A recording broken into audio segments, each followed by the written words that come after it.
सूरज computer points में आपका स्वागत है। आज हम इस वीडियो के अंदर देखने वाले हैं कि अगर आपको पैन कार्ड में करेक्शन करना है तो आप कैसे कर सकते हैं। जैसे कि मान लीजिए फ़ोटो अपडेट, साइन अपडेट या पिता का नाम या आपका नाम या डेट ऑफ बर्थ, कुछ भी अगर करेक्शन करना हो तो आप कैसे करेंगे। तो सबसे पहले आप अपने ब्राउज़र में सर्च कीजिएगा NSTL पैन कार्ड। जैसे लिख के सर्च करेंगे तो जो फर्स्ट वेबसाइट आएगी आप उस पर क्लिक कर दीजिएगा। जैसे आप क्लिक करेंगे तो कुछ ऐसा इंटरफेस आपके सामने आएगा। तो यहाँ नीचे देखिएगा सेलेक्ट पैन एप्लीकेशन टाइप में आप आ जाइएगा। यहाँ पे जैसे आप क्लिक करेंगे इस पे तो जो सबसे लास्ट वाला ऑप्शन है चेंज और करेक्शन, आप इसको सेलेक्ट कर लीजिएगा। इसको सेलेक्ट करने के बाद सेलेक्ट एप्लीकेशन कैटेगरीज में आ जाइएगा। आप इंडिविजुअल सेलेक्ट कर लीजिएगा। नीचे एप्लीकेशन इन्फॉर्मेशन में आ जाइएगा। आप अपना नाम यहाँ पे एंटर कीजिएगा, फर्स्ट नेम। उसके बाद लास्ट में आप अपना लास्ट नेम एंटर कीजिएगा, जैसे सरनेम जो होता है उसको एंटर कीजिएगा। उसके बाद नीचे दिया है डेट ऑफ बर्थ। आपका जो भी डेट ऑफ बर्थ होगा आप उसको यहाँ पे एंटर कीजिएगा। डेट ऑफ बर्थ इंटर करने के बाद नेक्स्ट में आप अपना जीमेल आईडी इंटर कीजिएगा, जो भी आपका जीमेल आईडी होगा। उसके बाद आप अपना फ़ोन नंबर इंटर कीजिएगा। फ़ोन नंबर इंटर करने के बाद आप यहाँ देखिएगा लिखा है वेदर सिटीजन ऑफ इंडिया। इसका मतलब अगर आप इंडिया से हैं तो यस सेलेक्ट कीजिए, अगर नहीं तो नो सेलेक्ट कीजिए। तो आप यहाँ पे इंडिया से हैं तो आप यस सेलेक्ट कर लीजिएगा। उसके बाद आप अपना यहाँ पैन नंबर इंटर कीजिएगा, जो भी आपका पैन नंबर होगा आप उसको यहाँ पे इंटर कीजिएगा। पैन नंबर इंटर करने के बाद यहाँ जो चेक बॉक्स दिया है आप चेक बॉक्स को चेक कर दीजिएगा। उसके बाद नीचे आई एम नॉट रोबोट को क्लिक कर दीजिएगा। क्लिक करने के बाद आप सबमिट पे क्लिक कर दीजिएगा।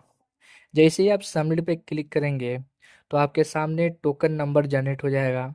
आप इसको लिख कर या फ़ोटो खींच कर अपने पास सुरक्षित रख सकते हैं, क्योंकि अगर आपको बाई चांस कहीं फॉर्म भरते टाइम अगर आपका जो फॉर्म है किसी कारण कट हो जा रहा है या पीछे बैक आ जा रहे हैं तो आप इस टोकन नंबर से आप फिर यहाँ से कंटिन्यू कर सकते हैं।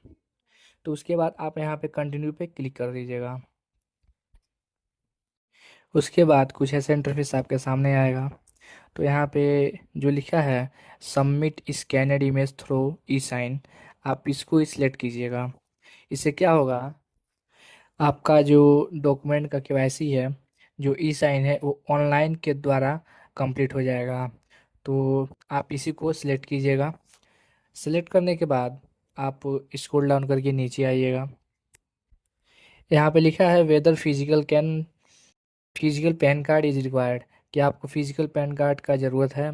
तो आप यहाँ पे एस पे टिक है तो आप यस पे रहने दीजिएगा। उसके बाद नीचे आप देखिएगा आपका जो पैन नंबर यहाँ पे इंटर है। उसके बाद यहाँ पे लिखा है आधार नंबर। आधार नंबर को आप यहाँ पे चेक कीजिएगा। चेक करने के बाद आप नीचे जो आधार नंबर इंटर करने के लिए दिया है तो आप अपने आधार का जो लास्ट का 4 डिजिट है आप उसको यहाँ पे डालिएगा। उसके बाद नीचे आप नेम एस में आ जाइएगा। नेम को भी आप चेक कर दीजिएगा। चेक करने के बाद अपना जो नाम है आप फुल नेम यहाँ पे अपना इंटर कीजिएगा, जो भी आपका नाम होगा। फिर नाम इंटर करने के बाद आप नीचे आ जाइएगा। यहाँ पे लिखा है full name of the applicant, आप इसको भी चेक कर दीजिएगा। चेक करने के बाद देखिएगा आपका नाम जो है यहाँ पे शो हो रहा है। उसके बाद नीचे जो लिखा है डेट ऑफ बर्थ आप उसको भी चेक कर दीजिएगा, क्योंकि आपको उसको भी अपडेट करना है। ज- अगर यहाँ पे एक चीज़ आप नोटिस कीजिएगा कि अगर आपको जो जो चीज़ अपडेट करना है, जैसे कि मान लीजिए नाम हो गया या डेट ऑफ बर्थ हो गया या जेंडर हो गया, तो अगर आपको जो जो अपडेट करना है आपके जो जैसे नाम हो गया तो नाम के ऊपर एक बॉक्स दिया है, अगर आप उसको चेक कर देंगे, सही का निशान लगा देंगे, तो वो चीज़ अपडेट हो जाएगा। तो जैसे कि मैं यहाँ जो जो अपडेट करना है मैं उसे चेक कर दे रहा हूँ। उसके बाद जेंडर में भी आ जाइएगा। जेंडर को भी चेक करके आप अपना जेंडर सेलेक्ट कर लीजिएगा। उसके बाद नीचे आ जाइएगा तो हम डिटेल ऑफ पेरेंट्स को भी चेक कर लीजिएगा। उसको भी चेक करने के बाद आप अपना यहाँ फादर नेम एंटर कीजिएगा, जो उनका फर्स्ट नेम है।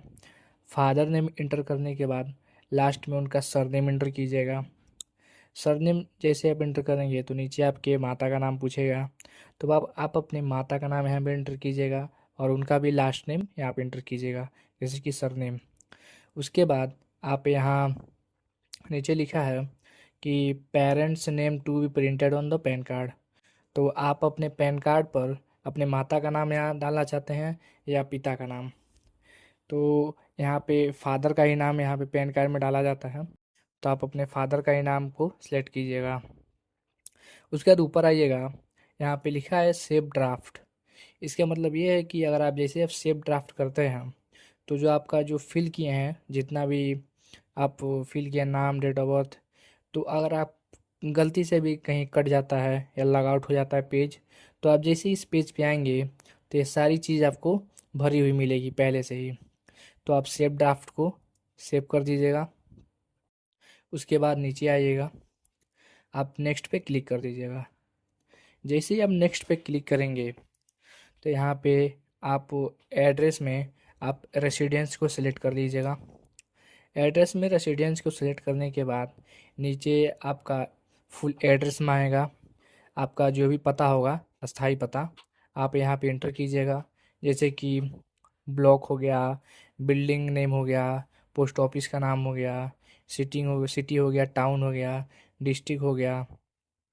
तो ये सारी चीज़ आप यहाँ पे फिल कर लीजिएगा, जैसे कि मैं यहाँ पे फिल कर दिया। उसके बाद आप कॉन्टैक्ट डिटेल में आ जाइएगा।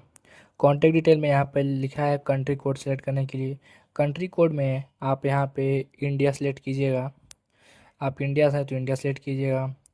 इंडिया जैसे सेलेक्ट करेंगे तो आपका मोबाइल नंबर यहाँ पे इंटर है। उसके बाद फिर से आप नीचे आ जाइएगा। नीचे भी एक बार और आपको सेलेक्ट करने के लिए बोलेगा, तो आप उसको भी सिलेक्ट कर लीजिएगा।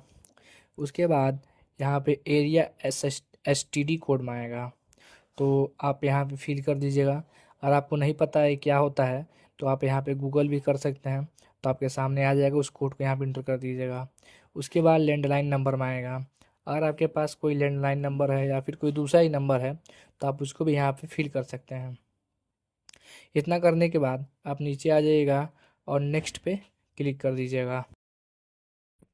जैसे ही नेक्स्ट पे क्लिक करेंगे तो यहाँ पे कुछ ऐसा इंटरफेस आएगा। तो यहाँ पे प्रूफ ऑफ आइडेंटिटी में आपसे डॉक्यूमेंट मांगेगा। तो प्रूफ ऑफ आइडेंटिटी में बहुत ही सारे डॉक्यूमेंट है, जैसे कि ड्राइविंग लाइसेंस, पासपोर्ट या फिर सर्टिफिकेट ऑफ आइडेंटिटी, जैसे कि 10 की मार्कशीट हो गई। तो यहाँ पे सबसे नीचे आप आ जाइएगा तो यहाँ पे आधार का भी ऑप्शन है, तो मैं यहाँ पे आधार सेलेक्ट करूँगा। उसके बाद एड्रेस प्रूफ में भी मैं आधार ही यहाँ पे डालूँगा, तो मैं यहाँ पे आधार सेलेक्ट कर ले रहा हूँ। उसके बाद आप आ जाइएगा यहाँ पे proof of date of birth में। आपका जो डेट ऑफ बर्थ है उसको चेंज करने के लिए यहाँ पे आधार कार्ड नहीं लगेगा। जो पहले जो होता था तो आप तीनों को चेंज करने के लिए यहाँ पे आधार कार्ड लगा देते थे, तो आपका जो है चेंज हो जाता था। बट अब ऐसा नहीं है। अब आपको डेट ऑफ बर्थ चेंज करने के लिए आपको जन्म प्रमाण पत्र या फिर पासपोर्ट या अगर ड्राइविंग लाइसेंस है या फिर अगर आपके पास 10 की मार्कशीट है तो आप उसको भी यहाँ पे ऐड करके आपका जो डेट ऑफ बर्थ है उसको आप चेंज कर सकते हैं। तो मेरे केस में यहाँ पे 10th की मार्कशीट है, मैं यहाँ पे 10th की मार्कशीट ही यहाँ पे लगाऊंगा। तो मैं इसको यहाँ पे सेलेक्ट कर ले रहा हूँ। उसके बाद प्रूफ ऑफ पेन में आप आ जाइएगा। प्रूफ ऑफ पेन में आप यहाँ पे पेन का जो फ़ोटो है, फ़ोटोकॉपी या फिर फ़ोटो आप यहाँ पे अपलोड कर सकते हैं। अगर नहीं है तो आप यहाँ नो डॉक्यूमेंट पे भी क्लिक करके यहाँ पे, इस मेरे केस में यहाँ नो डॉक्यूमेंट पे क्लिक कर दे रहा हूँ।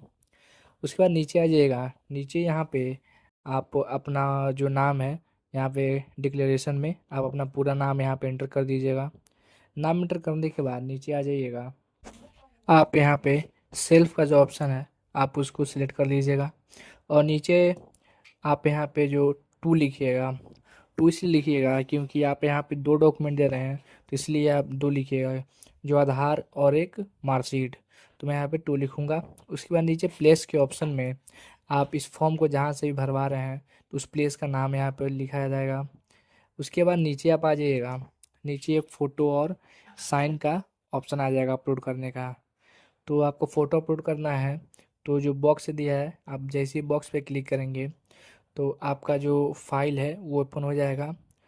फाइल ओपन होने के बाद आप जहाँ भी अपना फ़ोटो रखे होंगे, आप अपने फ़ोटो को यहाँ पे सर्च कीजिएगा। सर्च करने के बाद सेलेक्ट करके ओपन पे क्लिक कर दीजिएगा। जैसे आप ओपन पे क्लिक करेंगे तो आपका जो फ़ोटो होगा यहाँ पे आ जाएगा। उसके बाद आप अपलोड पे क्लिक कर दीजिएगा। जैसे ही आप अपलोड पे क्लिक करेंगे तो आपका जो फ़ोटो होगा, आप यहाँ पे देख सकते हैं, आपका फ़ोटो यहाँ पे शो हो जाएगा। तो उसके बाद आप ऐसे ही साइन भी अपलोड करेंगे। जो बॉक्स है, बॉक्स पे आप क्लिक करेंगे और आप जो साइन करके यहाँ पे रखे होंगे सेव करके फाइल में, आप उसको ढूंढ कर और यहाँ पे अपलोड पे आप क्लिक कर दीजिएगा। जैसे ही आप अपलोड पे क्लिक करेंगे तो यहाँ पे आपका साइन भी यहाँ पे शो हो जाएगा। उसके बाद नीचे आप आइएगा। नीचे आपका जो आधार है, वो आधार यहाँ पे अपलोड करने के लिए बोलेगा।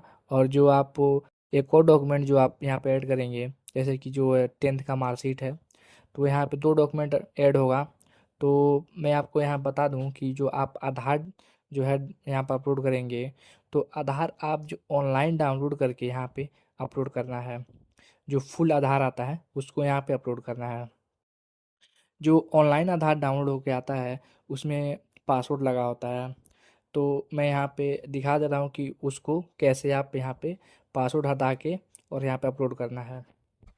जैसे कि यहाँ पे हम देख सकते हैं, ये जो आधार है, मैं आधार ओपन कर दिया हूँ और ये पासवर्ड प्रोटेक्टेड है। तो मुझे इस पे से पासवर्ड कैसे हटाना है मैं आपको दिखा रहा हूँ। तो यहाँ पे कॉर्नर में देखिएगा प्रिंट का ऑप्शन है, आप प्रिंट के ऑप्शन पर क्लिक कर दीजिएगा। जैसे आप प्रिंट के ऑप्शन पे क्लिक करेंगे, ऊपर जो प्रिंटर का सेलेक्ट करने के लिए आता है कि आपके कौन कौन सा प्रिंटर है, उसे आप करेंगे। तो यहाँ पे नीचे लिखा होगा माइक्रोसॉफ्ट प्रिंट टू पीडीएफ, आप उस पर क्लिक कर दीजिएगा। उस पर क्लिक कर दीजिएगा। उसके बाद नीचे जो साइज का ऑप्शन है, तो यहाँ पे आप फिट पे क्लिक कीजिएगा। जैसे मेरा फिट पे क्लिक है, फिट पे क्लिक कीजिएगा। उसके बाद आप यहाँ पे प्रिंट पे क्लिक कर दीजिएगा। जैसे आप प्रिंट पे क्लिक करेंगे तो आपका जो आधार है वो पासवर्ड उस पे से हट जाएगा। उसके बाद यहाँ आप सेव करने के लिए आ जाएगा। आप अपने पास सेव करके यहाँ पे रख लीजिएगा। जैसे मैं सेव कर लिया हूँ अपना, तो मैं यहाँ पे बॉक्स पे क्लिक करूँगा और मेरा फाइल ओपन हो जाएगा। उसके बाद मैं जहाँ सेव करके रखा हूँ मैं वहाँ से फाइंड करूँगा, फाइंड करके यहाँ पे ओपन कर दूँगा। जैसे ओपन में क्लिक करेंगे तो इसमें आ जाएगा। उसके बाद आप यहाँ पे सिंपली अपलोड पे क्लिक कर दीजिएगा। जैसे ही अपलोड पे क्लिक करेंगे तो यहाँ पे मेरा जो आधार है वो सक्सेसफुली अपलोड हो चुका है। उसके बाद आप अपना यहाँ पे जो भी दूसरा डॉक्यूमेंट यहाँ पे ऐड करेंगे, तो उसको ऐड करने के लिए यहाँ पे ऊपर लिखा है ऐड डॉक्यूमेंट, आप इस पे जैसे ही क्लिक करेंगे तो एक और रो नीचे आ जाएगा। इसको भी वैसे ही बॉक्स पे क्लिक करके जैसे क्लिक करेंगे फाइल ओपन हो जाएगा। उसको भी यहाँ पे फाइंड कीजिएगा और फाइंड करके यहाँ पे अपलोड कर दीजिएगा। और ध्यान रखिएगा कि जो भी आप पीडीएफ अपलोड करेंगे वो 300 केबी या 300 केबी से कम होना चाहिए। अगर 300 केबी से ज़्यादा होगा तो यहाँ पे नहीं अपलोड होगा। जैसे कि मैं यहाँ पे अपना 10th का मार्कशीट यहाँ पे डाला और अपलोड कर दिया, मेरा सक्सेसफुली अपलोड हो चुका है। उसके बाद आप सबमिट पे क्लिक कर दीजिएगा। जैसे ही आप सबमिट पे क्लिक करेंगे तो यहाँ पे आपका आधार नंबर पूछेगा। जैसे पिछले पीछे आप अपना जो 4 डिजिट का लास्ट अंक है उसको यहाँ पे इंटर किए हैं, तो आगे का आप यहाँ पे 8 डिजिट इंटर कीजिएगा। जो आगे का 8 अंक है आप उसको यहाँ पे इंटर कीजिएगा।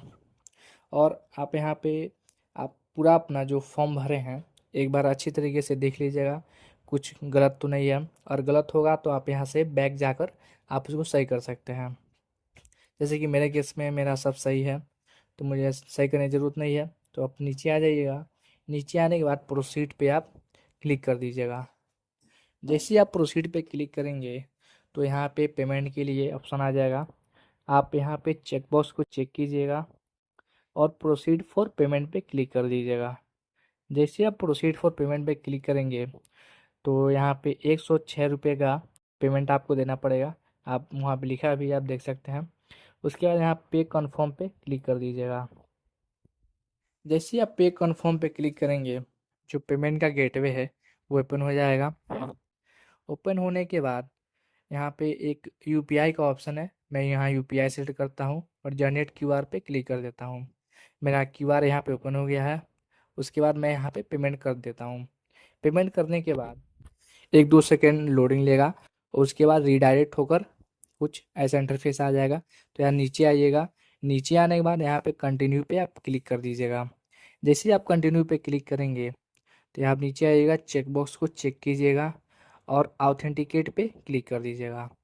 जैसे ही आप ऑथेंटिकेट पे क्लिक करेंगे यहाँ पे OTP जनरेशन का ऑप्शन आ जाएगा, आप इस पर क्लिक कर दीजिएगा। जैसे आप इस पर क्लिक करेंगे तो आपके आधार लिंक मोबाइल नंबर पर एक OTP जाएगा जिसको यहाँ पे फिल करना है। आप उस OTP को लेकर यहाँ पे फिल कर दीजिएगा। फिल करने के बाद सिम सिम सबमिट पे आप क्लिक कर दीजिएगा। जैसे ही आप सबमिट पे क्लिक करेंगे यहाँ लिखेगा कंटिन्यू विथ ई साइन, आप इस पर क्लिक कर दीजिएगा। जैसे ही आप कंटिन्यू विथ ई साइन पे क्लिक करेंगे तो कुछ ऐसा इंटरफेस आपके सामने आएगा। ऊपर जो चेक बॉक्स है आप उसको चेक कीजिएगा और आपका जो आधार नंबर है आप यहाँ पे अपना पूरा आधार नंबर इंटर कीजिएगा। आधार नंबर इंटर करने के बाद आप यहाँ पे सेंड OTP पे क्लिक कर दीजिएगा। जैसे ही आप सेंड OTP पे क्लिक करेंगे तो आपके फ़ोन पर 6 डिजिट का एक OTP जाएगा जिसको आप यहाँ पे फिल कीजिएगा। OTP फिल करने के बाद वेरीफाई OTP पे क्लिक कर दीजिएगा। जैसे ही आप वेरीफाई OTP पे आप क्लिक करेंगे तो आपका जो पैन रिक्वेस्ट है वो यहाँ पे सक्सेसफुली कंप्लीट हो जाएगा। कंप्लीट होने के बाद आपको यहाँ पे एक PDF मिलेगा, जो आपका इस PDF पे एक पासवर्ड लगा होगा। जो पासवर्ड होगा वो आपका जो डेट ऑफ बर्थ होगा वो पूरा आप डेट ऑफ बर्थ इंटर कीजिएगा बिना स्पेस का। जैसे आप इंटर करेंगे तो ये PDF फाइल ओपन हो जाएगा। इसमें ऊपर एक्नॉलेजमेंट नंबर है जिससे आप अपना स्टेटस चेक कर सकते हैं कि मेरा पैन कार्ड अभी हुआ या नहीं हुआ, प्रोसेस में है। तो यहाँ से आप देख सकते हैं। तो आई होप कि आपको ये वीडियो पसंद आई हो। अब मिलते हैं नेक्स्ट वीडियो में।